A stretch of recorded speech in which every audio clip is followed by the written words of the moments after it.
Savor is an event to remind beer lovers that craft beer is the ultimate partner for great food. That if you're going to have a really good meal and you just look at the wine list, you're missing out on some really wonderful food and beer pairings. So we thought it'd be cool to start a tradition where two Savor breweries pair up and do a collaborative beer together.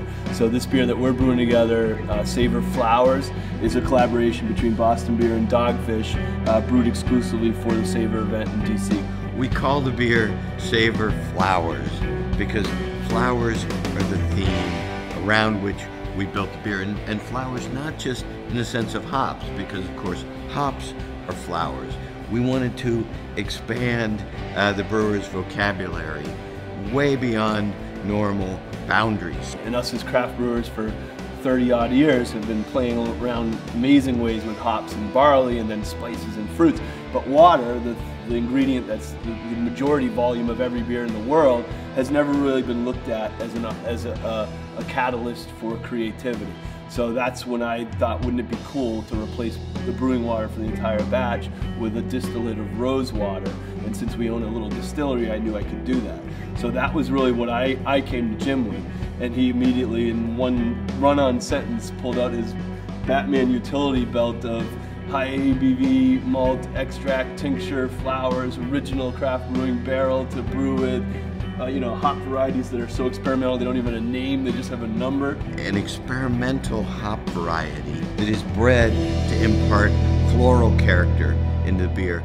So we made sure we got our rose water to temperature. We threw all the regular brewing water out of the hot liquor tank and replaced it with distilled rose water tea. That was phase one. Then we mashed in. After mashing in, we started screwing around with the different ratios of the tinctures of the different flowers and making sure we had that dialed in the ratios that we wanted to. Jim and David, can you talk about some of the ones that were in the consideration that just didn't even make it to this table and why? Well, we started with a whole range of flowers. We started with things like orange blossom, black malva, meadowsweet. We brought in some spearmint, some wintergreen, some peppermint. Those didn't really bring what we wanted, and we focused on the three that we thought were the best tasting and the most intricate in their flavor structure. So we focused on jasmine, hibiscus, and lavender. And then we added some honey.